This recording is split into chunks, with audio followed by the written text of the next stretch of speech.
حبايبي طلاب تاني بكالوريا، السلام عليكم ورحمة الله وبركاته. معاكم مستر آدم أحمد. إن شاء الله إحنا السنة دي أول سنة تانية ثانوي بكالوريا، يعني أول سنة في التاريخ، حتى هم لسه حاطين المنهج جديد، لسه نازل جديد.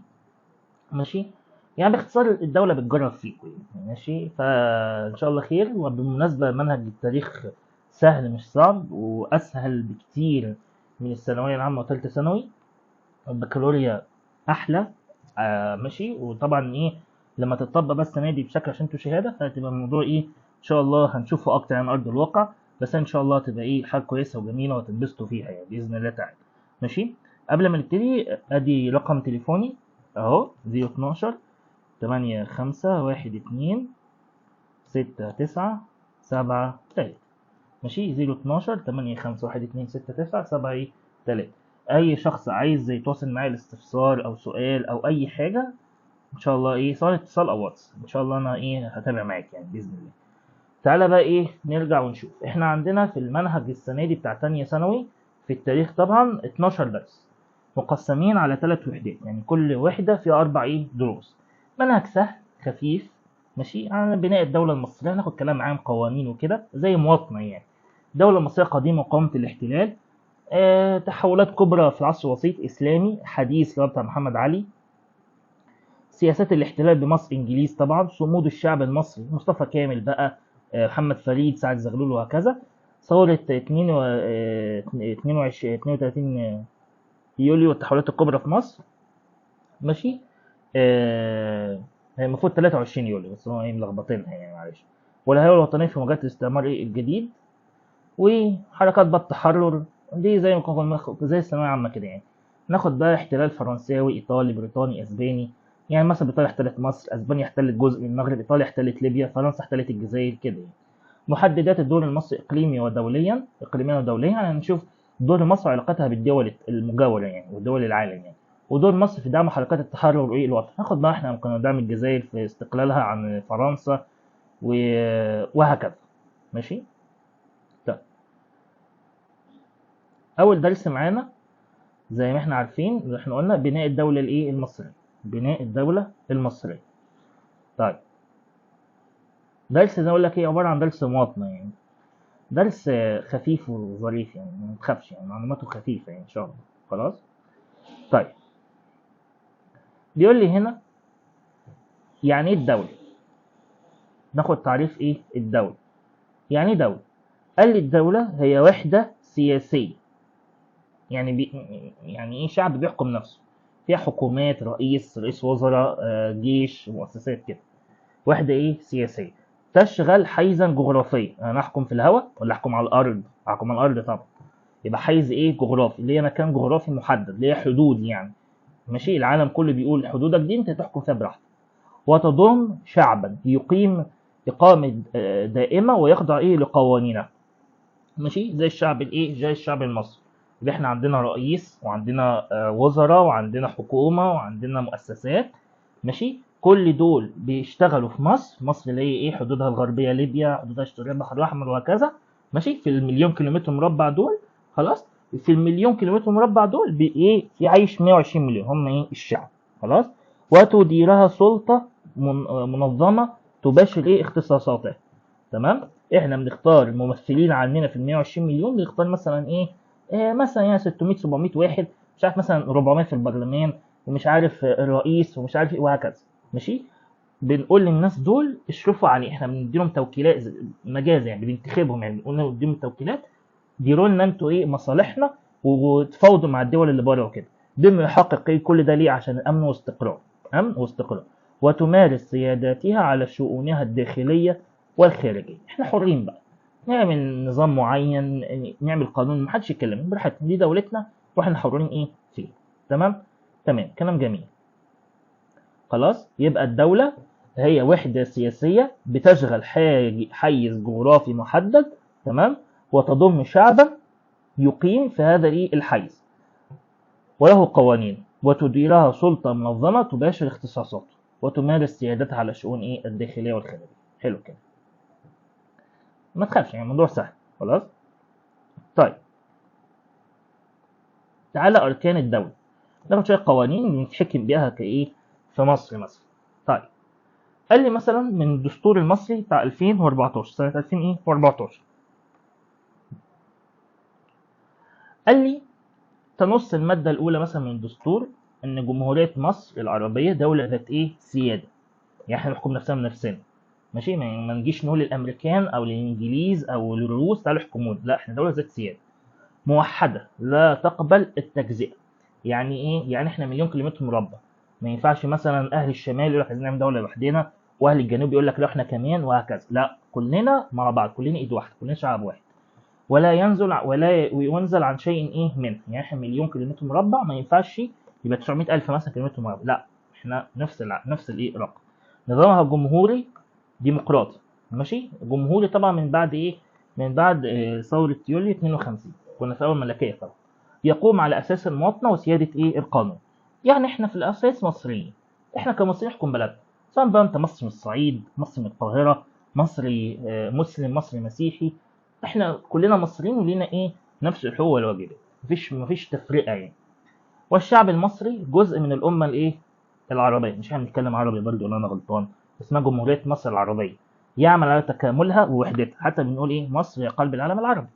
ومصر برضه جزء من العالم الاسلامي، مش احنا فيها 110 مليون ولا 100 مليون مسلمين ولا ايه بالظبط، ماشي، واحنا بلد الازهر تنتمي الى القاره الافريقيه. احنا مش احنا بنلعب برضه الكاميرون ومش عارف السنغال الارسانه دي في قاره افريقيا ولا ايه؟ نفس الكلام في السياسه وكله. وبرضه لنا جزء اسيوي وتعتز بامتدادها الاسيوي اللي هي سين، اللي هي ايه سين. وبالمناسبه سينا جغرافيا امتداد لشبه الجزيره العربيه والايه والشام، وتسهم في، عشان انا مش قلت لك هي في اسيا، ماشي، بيفصلها قناه السويس، هتعدي القناه تبقى انت كده في سين. وتسهم في بناء الحضاره الانسانيه. اكيد مصر طول عمرها زي ما بنقول كده ولاده من ايام مينا يعني. طيب تعالى بقى ايه نلغي الكلام ده كله، ننزل بقى ايه تحت، كلام شرح نفسه يعني، كلام تافه. طيب بنستنتج ايه من الكلام اللي احنا قلنا ده كله؟ ان مصر تمتلك مقومات الدوله، مش عندها شعب، مش عندها ارض، مش عندها رئيس، وهكذا، حيث تضم شعبا اللي هو المصري ولا حيز جغرافي، ماشي، ولديها سلطه حاكمه، برلمان، رئيس، حكومه، قضاء، تدير شؤونات داخليه والايه خارجيه. طيب تعالى ايه نفصص، مش احنا عارفين ان اللي بيحكموا الدوله بيقسموا السلطات تشريعيه، تنفيذيه، وقضائيه. تعالوا بقى ايه نفصص كل واحد. الشعب مثلا، لماذا يعد الشعب ركنا من أركان الدولة؟ ليه؟ قال لي يشمل الشعب جميع المواطنين المقيمين داخل الدولة أو خارجها. يعني مش معنى إن أنت كمصري عايش في السعودية مثلا أو عايش في أمريكا إن إحنا نقول عليك أنت مش مصري، إن أنت مصري زي ما أنت، حابب تروح تنتخب وحابب تنزل بلدك في أي وقت، ماشي، ولو حصل لك حاجة بلدك تدافع عنك، ماشي، ممن يحملون إيه الجنسية المصرية، وتبسط الدولة سيادتها عليهم وفقا للقانون، وفقا للإيه للقانون. وكلما كان الشعب واعيا بحقوقه وواجباته كانت الدولة أقوى وأكثر إيه تقدما. يعني طول ما أنت عارف إن أنت عليك حقوق، زي أنت تدفع للدولة الضرائب مثلا، تدافع عن الوطن لو طلبك مثلا في حرب مثلا أو أي حاجة، تمام، في نفس الوقت برضه إيه تاخد حقوقك. يعني هو فكرة إيه؟ فكرة برضه إن الدولة تعلمني كويس، ألاقي مستشفيات تعالجني لما أتعب، وهكذا. ولا يقتصر دور الشعب على الوجود العددي فقط، لا، بل يمتد ليشمل المشاركة الفعالة في بناء الدولة إيه وتنميتها. أي إحنا كلنا بنشارك في بناء إيه بلدنا، تمام، بنشارك في الحياة الاقتصادية، الحياة السياسية، الحياة الاجتماعية، وهكذا. طيب تعال نشوف مثلا المشاركة السياسية. إحنا بنشارك كشعب، إحنا ك 120 مليون بنشارك في السياسة إزاي؟ قال لي إن إحنا بنختار ممثلي هذا الشعب عبر انتخابات وإبداء الرأي في القضايا العامة، ورأيك مفيش مشكلة، ماشي. طيب والانضمام للأحزاب السياسية، مصر فيها أحزاب سياسية كتير، ومؤسسات المجتمع المدني، ومراقبة أداء الحكومة، ماشي، لو الحكومة عملت حاجة كويسة بنقول لها برافو بنكافئها، الحكومة عملت حاجة وحشة بنلومها، والمطالبة بالإصلاح من خلال ممثلين من مجلس إيه النواب. يعني لو الحكومة مثلا عملت حاجة مش كويسة مثلا أو أي حاجة، يجي ممثلين من مجلس النواب اللي هي السلطة التشريعية تروح تحاسبهم وتقول لي أنا هاخد حقك يا مواطن من الحكومة، ماشي. طيب دعم أمن الدولة واستقرارها، قال لي الالتزام بالدستور، القوانين، واحترام مؤسسات ايه الدولة، ونبذ العنف والتطرف والإرهاب. بدل ما نتخانق مع بعض ونقتل بعض، لا، تعالوا نقعد نتكلم مع بعض، اللي هو ايه رأي الجماعة ورأي الشورى وكده، ماشي. طيب المساهمة في تحقيق التنمية الاقتصادية عن طريق اللي انت بتشتغل في المجالات. انا مثلا انت بتشتغل مهندس وانا بشتغل مدرس وده طبيب، كل ده طبعا بيفيد بلدنا. ودفع الضرائب، كلنا بندفع ضرائب عشان نساعد بعض ونساعد الفقراء وكده. وتشجيع الايه الاستثمار. طيب، والحفاظ على هوية المجتمع. الحفاظ على التراث المادي الثقافي، يعني ما ينفعش نبيع اثارنا ونهملها، ما ينفعش مثلا نستورد قيم غربية او حاجات غربية مثلا، لا، احنا لينا ثقافتنا ولينا ايه عاداتنا وتقاليدنا، ماشي. واحترام العادات واحترام عادات وتقاليد ايه المجتمع، وتعزيز قيم الانتماء والولاء، ماشي، الى الوطن. ولائك لمصر عشان انت مصر، مش ولائك لفرنسا ولا لامريكا ولا المكسيك ولا اي دوله، لا، ولاء في مصر. طيب، والدفاع عن الوطن، مساندة الجيش للقوات المسلحة ودعمها ايه معنويا، سواء انت تشجعها تقول كلمة حلوة في حقها، والمشاركة في الأعمال التطوعية وقت الأزمات والكوارث. مش احنا عندنا يعني احنا عندنا مثلا تجنيد إجباري، صح؟ طب افرض أنا ماليش جيش مثلا، أنت وحيد مثلا، أنت وحيد، مش الوحيد مالوش جيش، بس أنا عايز أخش الجيش. أروح أنا بنفسي تطوعا أقول له يا جيش أنا عايز أنضم لك، أنا بحبك. ساعتها الجيش يقول لي تعال، ماشي. وعدم نشر الشائعات التي تزعزع امن واستقرار ايه الدوله المصريه. ما طلعش اقول بقى مثلا بره مثلا دي بلدي مثلا ما فيهاش قانون مثلا، ما فيهاش مش عارف مين، فبالتالي المستثمرين يخافوا والسياح يقول لك مش هنيجي، لا، ما ايه مش الكلام الوحش يعني. طيب، ماشي، فكره وايه، تعال نشوف. سيبك من الكلام اللي ملوش لازمه بقى. الحيز الجغرافي، قال لي الدوله هو رقعه محدده تمارس الدوله ايه سيادتها، ماشي، وتشمل اليابس اللي هي الارض اللي عايشين فيه بنمشي فيه، القاهره اسكندريه كده، والمياه الاقليميه والمجال الجوي. يعني حتى الشط، الميه اللي انت بتنزل عليها في الشط دي تبعنا، لينا جزء معين، دي تبع الحدود المصريه. ولا تقوم دوله من دون وجود حدود محدوده معترف ايه بها. خلاص. طيب، تعال نشوف اول حاجه اليابس، عارفينها كلنا طبعا مش محتاجه يعني. قال لي اليابس هي مساحه ارضيه يعيش عليها سكان، تمتد داخل حدود الدولة إيه السياسية، وتتمثل في إيه؟ هل لي تتمثل في جنوبا 22 درجة جنوبا، حاجات إيه اللي هي خدناها في الجغرافيا، خط الاستواء وخط السرطان ومش عارف الكلام ده كله. تعالى نشوف جنوبا، بس ننزل تحت عشان إيه نوضح على الخريطة تحت. ننزل شوية أهو، ده كده إيه جنوبا. خلاص، 22 درجة إيه جنوبا. تحتنا مين؟ السودان. يعني الخط ده الفيصل بيننا وبين مين؟ السودان. هتطلع فوق بنتك كده في مصر، هتنزل تحت بنتك كده ايه في السودان، ماشي. طيب، حلو الكلام. 22 درجة ايه جنوب. رسم امتى الخط ده؟ سنة 1899 ايام الاحتلال الانجليزي. خلاص. طيب، خط ساحل البحر المتوسط ايه شمال، البحر المتوسط اهو.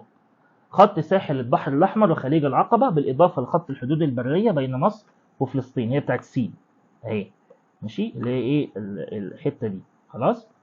والتي رسمت في عام 1906، يعني برضو ايام الانجليز تم رسمها. خلاص. طيب، خط طول 25 درجة غربا، ده بقى مع مين؟ غربنا ليبيا اهو. يعني انت هتعدي الخط ده كده تبقى في مصر، كده تبقى في ليبيا. طيب، اترسم انت الخط ده سنة 1925، يعني كله ايام الاحتلال ايه الانجليزي. ماشي. تعال نشوف المياه الاقليمية. قال لي هي مساحات بحرية والتي تمتد عادة ل 12 ميل بحري من الخط الأساسي للساحل. يعني ايه بقى الكلام ده؟ احنا دي مصر، صح؟ طيب، هل الشط ده، او هل مثلا الميه اللي قريبه من مصر دي تبعها؟ يعني الميه اللي احنا بننزل فيها دي تبعنا. طب المسافه قد ايه؟ 12 ميل. الميل يعني حوالي كيلو ونص، يعني حوالي عشان ما نخشش بس حاجات رياضيه، حوالي 20 كيلو. يعني انت من اول هنا لحد جوه البحر المتوسط 20 كيلو، كل ده تبع الارض المصريه، كل ده اكنه ارض ايه مصريه. فبالتالي من حق بقى سفنك تعدي فيها براحتك، غواصاتك تعمل فيها تدريباتك الحربيه، محدش يكلمك. وفي نفس الوقت عشان حد يخش الخط ده لازم اذن من مصر، لازم ياخد اذن ايه من مصر، عشان دي ارضي، دي حدودي. مسافه قد ايه؟ 12 ميل بحري. 12 ميل بحري. جوه ال 12 ميل دي كل حاجه تبعي. خلاص. طيب، غير ان الدوله المصريه ادركت اهميه الثروات المختلفه في البحر المتوسط عند حدودها ايه الشماليه. البحر المتوسط مليان زي حقل ظهر وغاز بقى وبترول وكذا، زي البحر الاحمر برضه الاثنين. فعينت حدودها البحريه بشكل دقيق في البحر المتوسط لضمان الحفاظ على تلك الايه الموارد. عملنا اتفاقيات مع الدول بحيث ان احنا ايه نعرف الحقل ده تبعنا، الحقل ده تبعك كدوله، وهكذا. نقسم يعني، نتفق مع بعض، نقعد مع بعض ونتفق. طيب، المجال الجوي حتى فوق في السماء برضه ليه. حتى على فكره الطياره اللي بتعدي فوقيك، يعني ايه الطياره بتعدي فوقيك؟ يعني الطياره مثلا جايه من المغرب رايحه الامارات، هتعدي فوقيك صح؟ الطياره دي لازم تستأذنك، تقول لك انا هعدي فوقيك يا مصر. مصر تقول لها حاضر، تقول لها لا، ولو قالت لها لا لازم ما تعديش. خلاص.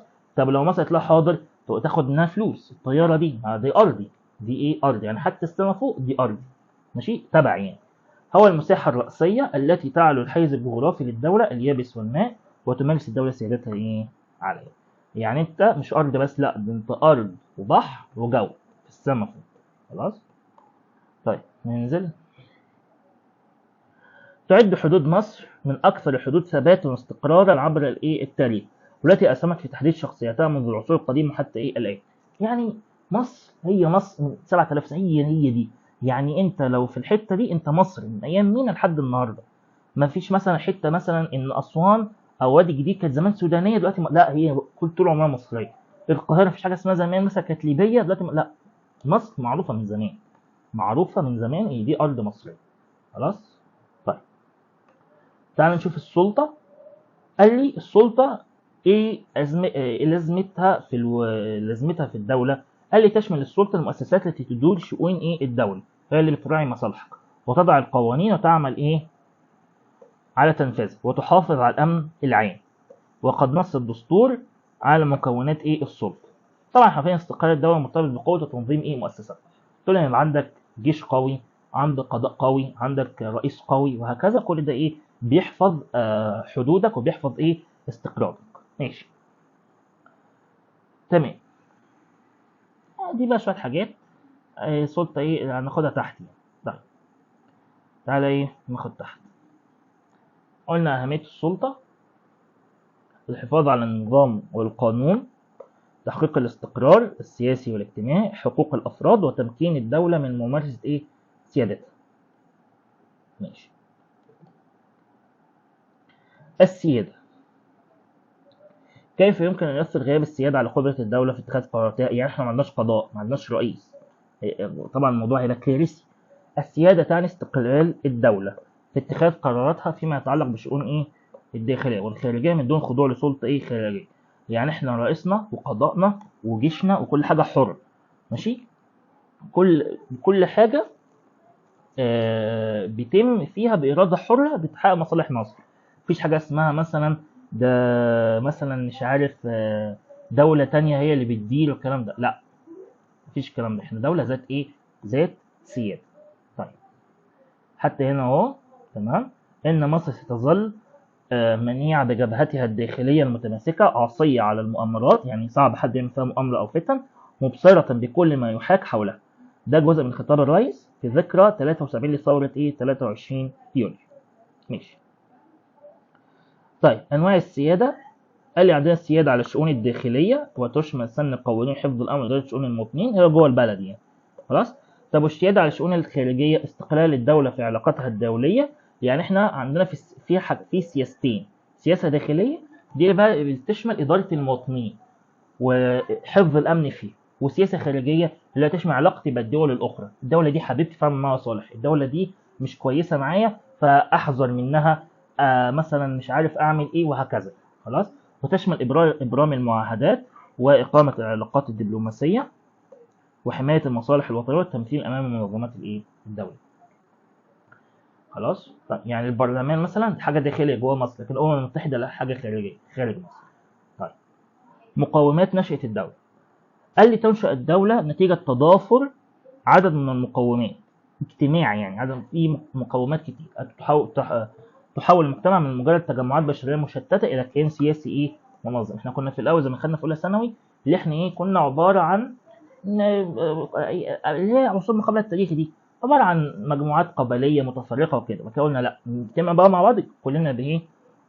شعب واحد في ارض واحده. طيب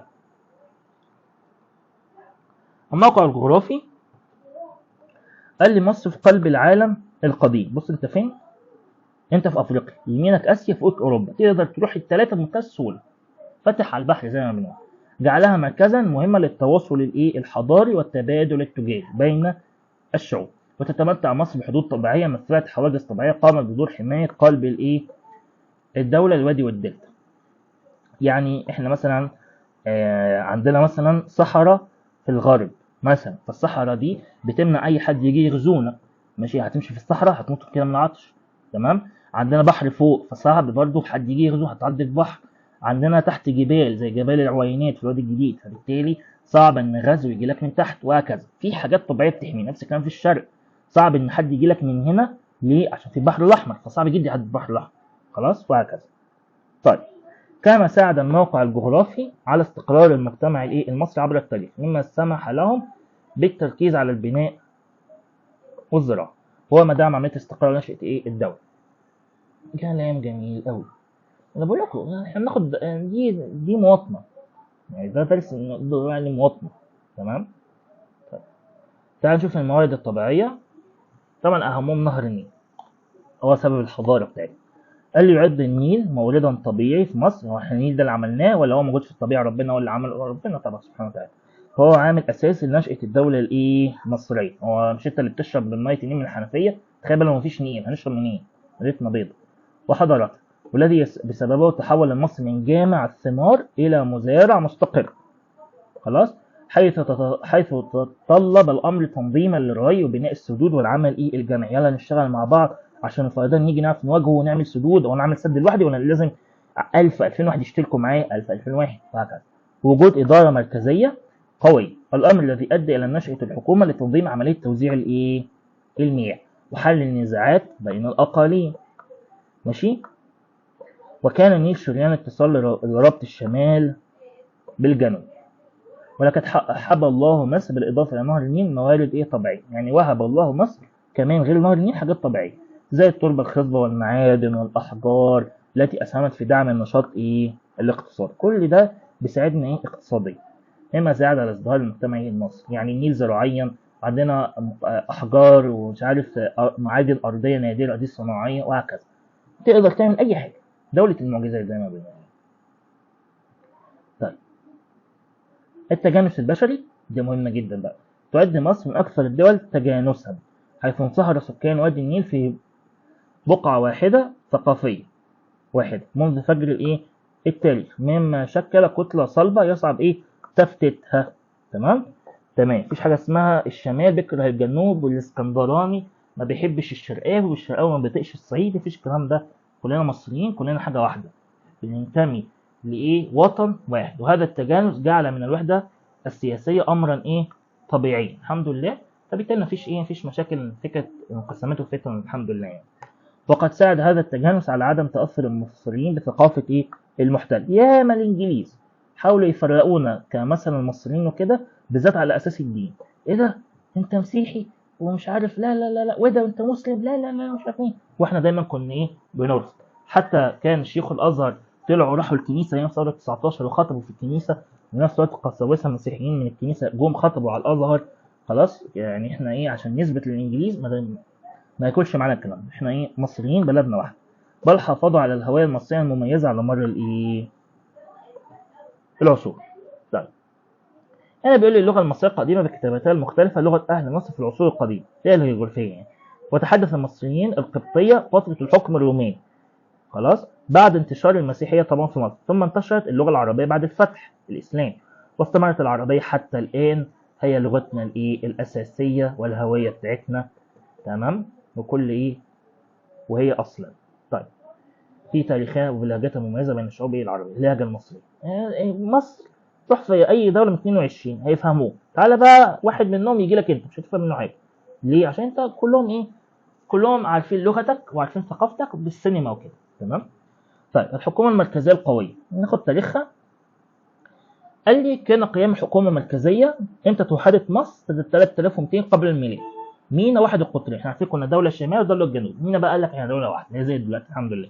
هو الاساس الحقيقي لظهور ايه الدوله المصريه، اذ تحولت من تجمعات صغيره الى دوله منظمه ذات سلطه واحده ونظام اداري ايه واحد يحكمها حاكم واحد يحكم كل ايه دول، ماشي، وعاصمه واحده، مش دولتين بقى وعاصمتين وحاكمين والكلام ده كله. طيب تدعم الدوله المصريه في الوقت الحالي وجود نظام قوي سياسي، ماشي، يرتكز على اساس اسس الشفافيه والحوكمه الايه الرشيد. يعني نطلع نتكلم مع الناس نقول مثلا عندنا ازمه في كذا، ايه رايكم نحلها، طب اللي عنده فكره، وهكذا. نظام ايه شفافيه اللي احنا الناس نتكلم معاها بصراحه، دي بلدهم. طيب والذي مكنها من الحفاظ على الامن والاستقرار ايه الداخلي ومن ثم القيام بمشروعات ايه عملاقه. خلاص يعني يكون فيها عندنا ثقه بين الشعب وبين ايه الحكومه. ماشي. قال هنا مجموعه من الخصائص تميز الهويه الوطنيه، مجموعه من الخصائص تميز الشعب المصري عبر التاريخ بشكل شخصيات وتعكس انتمائه الوطني وتتميز مرتكزاته في الدين واللغه والايه والتاريخ. طبعا التعليم هو الوسيله الاساسيه لغرس الهويه في الاجيال الجديده. تخيل احنا مثلا في التعليم ما بنتعلمش عربي، يعني العربي دي هويتنا، ماشي، فايه اللي بيخلي اولادنا يعرفوا عربي؟ في التعليم، نروح ندرس، يعني نروح للمدارس. طيب القوى العسكريه، اهميه ايه لازمه القوى العسكريه؟ قال لي مصر اعتمدت على جيش من ابنائها، ما نجيش جيش من بره، لا احنا ندافع عن ارضنا. فالجيش المصري كان دائما ولا يزال هو الاداه التي تحمي حدود الدوله وتصون انجازاتها وتضمن استقرارها الايه السياسي. فما نروحش بقى الدول بره نقول لهم تعالوا احمونا، تعالوا مش عارف يعملوا ايه، لا احنا نحمي نفسنا بنفسنا. فعقيدة الجيش هي عقيدة الجيش المصري يبني ويصون ويحمي ولا يعتد. يعني الجيش المصري مش هتلاقيه في مرة يروح مثلا يغزو ليبيا أو يضرب السودان وكده، لا احنا ايه، لا احنا ندافع عن نفسنا بس، مهما كانت قواته فهي قوة ايه رشيدة، ماشي، احنا قوة أقوياء بس هي للحفاظ وللدفاع. خلاص. طيب مش للهجوم والاعتداء على الآخرين. طيب الحفاظ على الهوية المصرية، قال لي مصر حافظت على هويتها عبر آلاف السنين، زي حماية التراث الحضاري والاحتفال بالمناسبات الوطنية. مش احنا كل سنة بنحتفل مثلا بعيد أكتوبر ومثلا بالمولد النبوي مثلا، فده ايه عشان دايما نفضل محافظين على هويتنا التاريخية وهويتنا الدينية، وذلك للحفاظ على الذاكرة التاريخية وتعزيز الانتماء الايه الوطني. كل ما بيجي نصر أكتوبر انت بتبقى فرحان وفخور. وتضمين المناهج موضوعات عن تاريخ مصر وحضارتها، عشان برضو طول ما انت بتدرس عن اكتوبر وبتدرس مثلا مش عارف عن مصر والقضيه الفلسطينيه وكده، فده ايه بيديك رابط حبك للبلد وحبك برضو ايه للوطن العربي. ودعم الثقافه والفنون من خلال دعم المؤسسات الثقافيه. في افلام كتير حلوه وطنيه اتعملت، زي مثلا افلام كتير يعني، زي مثلا الطريق الى ايلات مثلا بتقعد تتفرج عليه تحسسك مثلا بفخر، مثلا انت قادر ان انت تروح للعدو وتضربه وهكذا. ماشي. زي ايه؟ زي دار الاوبرا وقصور الثقافه. دار الاوبرا مثلا مثلا اغاني عبد الحليم وام كلثوم مثلا يعني، ماشي، فده دار الاوبرا بتحافظ على هويتنا العربيه وبتحافظ على الموسيقى الشرقيه والمصريه وكده، وتشجيع الفنون الشعبيه تعبر عن تراث المصري، الرسم بقى والنحت واللازم يعني. ماشي. تعالى بقى ايه ننزل تحت، هنقول لك درس ايه، درس تافه يعني، درس سهل جدا يعني. مراحل تطور الدولة المصرية. قال الدولة المصرية في العصور القديمة المصري عاش على ضفاف نهر النيل في تجمعات صغيرة من القرى الزراعية. مع مرور الزمن توسعت هذه القرى حتى ظهرت الحاجة لسلطة تنظم حياة الناس وتحمي الموارد المشتركة. ويعد مينا هو موحد القطرين من أهم الأحداث التي شهدتها مصر في بداية التاريخ والانطلاقة الحقيقية للدولة المصرية، إذ أدى هذا الحدث إلى قيام دولة موحدة ذات سلطة مركزية. توحدنا بقى خلاص. طيب ماشي. ناقش ليه كان توحيد القطرين امر مهم، يعني ليه توحدنا يعني؟ عشان مصر في العصور القديمه اضطرت لمواجهه بعض الاخطار الخارجيه والداخليه، وخاصه من جهتها الشماليه الشرقيه ناحيه سين، زي ما كان هيجي الهكسوس، مما اضطرها للتوسع وتكوين امبراطوريه كبيره لحمايه امنها القومي. وظهر ذلك بشكل واضح في عهد الملك تحتمس الثالث. تحتمس الثالث ده يعني وصل لحدود العراق، تخيلوا. يعني احنا تخيل مثلا دلوقتي سوريا وفلسطين والاردن مش عارف كل ده تبع الحكم المصري ده يعني. هو كان زمان كده ايام تحتمس ده كان راجل ملك كبير قوي يعني، مهم جدا جدا جدا. طيب ماشي. فسر أسباب خروج الجيش المصري اللي يعمل خارج حدوده، وتلت تلك المرحلة. طب نفسر عشان نحمي ايه حدودنا، اللي هي خير وسائل الدفاع الهجوم. انا مش هستناك تيجي تضربني، لا انا اطلع لك اضربك. فالهكسوس كانوا لسه موجودين وخايفين ان هم يجوا لنا في يوم من الايام، فقلنا لا، تحتمس واحمس قال لك احنا هنخرج لكم ونقضوا عليكم من الشام عشان ما تجولناش بعد كده. زي بالظبط كده قطز بدل ما يواجه المغول في مصر طلع لهم لفلسطين. انا مش هستنيكم تيجوا مصر وتخربوها، لا انا هقابلكم بره، من بره زي ما بنقول. طيب، وتلت بقى المرحلة دي التعرض للغزو اليوناني والروماني، ثم دخلت المسيحية في منتصف القرن الأول الميلادي، لتبدأ الحقبة القبطية التي امتزجت فيها الجذور المصرية القديمة مع الفكر المسيحي. ماشي، تعالوا بقى عند الدولة الإسلامية وفتح مصر، العصور الوسطى. دخلت مصر مرحلة جديدة بعد الفتح الإسلامي العربي سنة كام؟ 21 هجرية. ورغم إدخال نظم سياسية وإدارية جديدة في مصر، فإنها أصبحت مركزا اقتصاديا وحضاريا للعالم الإسلامي. وكانت مصر في البداية تابعة للخلافة اللي هي دوائر الخلافة الراشدة أو أموية عباسية، ثم انتقلت لمرحلة الدولة المستقلة زي طولونية، إخشيدية، فاطمية، أيوبية، مملوكية. العاصمة انتقلت بقى للقاهرة، كانت في الأول العاصمة في بغداد، المدينة، دمشق، فالعاصمة بقت في القاهرة. في هذه المرحلة استطاعت مصر أن تحمي الدولة الإسلامية وجيرانها من الأخطار، زي طبعا الصليبي والمغولي. احنا صلاح الدين لما فتح مصر راح بعد كده حاربنا الصليبيين، نفس الكلام، مش الجيش المصري هو اللي واجه المغول، وهكذا. فكانت قلب العالم الإسلامي مصر ومصدر قوته، ثم خضعت مصر بعد ذلك عثمانيين. وأضاف إلى قيم الموسم التاريخية القديم مجموعة أخرى من القيم الواحدة. قد حافظ الإسلام على خصوصية مصر. ماشي. المسلمين لما دخلوا عملونا باحترام وتأثرنا بدينهم ودخلنا فيه وأصبحنا أغلبية مسلمين. بناء الدولة الحديثة في عصر محمد علي، لما المماليك مشوا جم العثمانيين، شهدت هذه الفترة بداية ظهور الحقبة الاستعمارية، فتعرضت مصر لحملة فرنسوية بتاعت نابليون، وبعدها شهدت مصر حالة من الفوضى السياسية، لكن الشعب المصري نجح في اختيار محمد علي ولي عليه، لتبدأ مصر مرحلة جديدة في تاريخها عندما تولى محمد علي الحكم 1805. يبقى بناء الدولة الحديثة.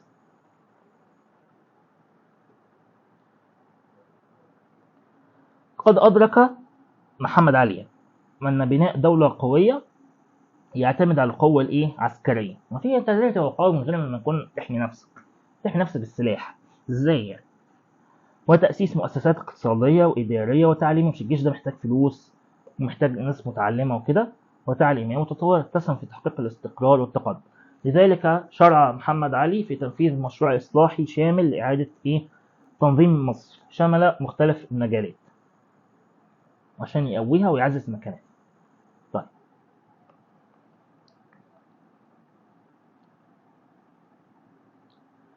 الدولة المصرية بقى بعد ثورة يوليو 52 اللي هي العصر المعاصر اللي احنا فيه، الدولة المعاصرة. ظلت مصر تحت حكم محمد علي حتى قيام ثورة 23 يوليو، والتي شهدت تحولا سياسيا اجتماعيا اقتصاديا، إذ أنهت النظام الملكي وعملته بقى الجمهوري اللي احنا فيه دلوقتي. ماشي. لتبدأ مرحلة جديدة. بالمناسبة النظام الجمهوري قام امتى؟ في يونيو 1953، يعني بعد الثورة بسنة. يعني احنا قعدنا، الملك فاروق مشي، قعدنا ملكية سنة واحدة قبل ما نأسس الجمهورية. السنة دي زي ما نقول كده سنة انتقالية قبل بس ما نظبط الدنيا. لتبدأ مرحلة جديدة في بناء الدولة على أسس وطنية تهدف إلى مبدأ وترسخ مبدأ الوطنة، وتحرر من النفوذ الأجنبي، خلاص احنا تحررنا من إنجلترا، وبناء مؤسسات قادرة على إدارة البلاد، كما شهدت الدولة توجها نحو تحقيق العدالة الاجتماعية وتعزيز دورها، زي مثلا إصلاح الزراعي والتعليم. بدل ما الباشا يمتلك مثلا 10% 20% من أراضي مصر، لا، ال 20% دي هناخد بقى نوزعها على الفلاح البسيط، بحيث كل واحد يمتلك أرض، بهدف إحداث تنمية شاملة تعزز استقلال الوطن. ماشي. الدولة المصرية بقى المعاصرة، وبعد إنجازات يوليو وصلت الدولة المصرية تطورها في إطار متغيرات إقليمية ودولية متسارعة، محافظة على كيانها ومؤسساتها. العالم بيتطور بسرعة، احنا لازم نتطور، وسعية للتوازن بين متطلبات الاستقرار السياسي والتنمية الاقتصادية والاجتماعية. فعملت الدولة على ترسيخ النظام الجمهوري القائم على مؤسسات دستورية تنظم العلاقات بين السلطات، تعزيز دور الدولة في خلال المشروعات القومية. الدولة بتبني ماشي، وعندنا برلمان وعندنا مجلس وزراء وعندنا قضاء، وتعزيز مفهوم المواطنة والهوية الوطنية باعتبارها عنصر أساسي في الدولة. فكرة احنا كل شوية بنقول يا جماعة احنا مصريين ماشي، ما يخليش حد يفرقنا بيننا ماشي. تمام كده الحمد لله خلصنا الدرس. درس كافي بسيط، ما كملناش حتى ساعة الا ربع ماشي. زي ما بقول لك يعني ده درس ايه مواطن مش درس تاريخ يعني. خلاص. طيب تعالى نشوف برضو الدرس اللي جاي ده هيكلمني عن ايه. الدرس اللي جاي الدولة المصرية القديمة ومقاومة مين؟ الاحتلال. هكسوس بقى ايه، أحمس، مينا وهكذا. خلاص. فالحمد لله كده خلصنا أول درس من ال 12 تبقى لنا 11 يعني نعدهم مع بعض. ده بالنسبة للترم الأولاني، لسه في جزء تاني خلاص ممكن ايه هينزل إن شاء الله بعد فترة بيجهزوه دلوقتي يعني. يعني احنا كده هنمتحن على جزئين، جزء أولاني جزء تاني. كل ده طبعا يبقى امتحان واحد آخر السنة ماشي. يعني بيبقى متوقع ان الجزء الثاني مش اقل من 8 دروس، يعني انت عندك 8 و12 يعني هتمتحن حوالي على 20 درس مره واحده زي الثانويه العامه بالظبط. خلاص. وادي رقم تليفوني المره الثانيه 012 85 12697 ايه 3. اي سؤال اي استفسار اي حاجه اتصال او واتس اتصل بيا وايه وقول. تابعنا على القناه ان شاء الله عشان تعرف كل جديد. اوعى تنسى اشتراكك ولايكك الجميل وتعرف صحابك وحبايبك عليه، وما تنساناش بالدعوه الحلوه. تمام. يلا والسلام عليكم ورحمة الله وبركاته.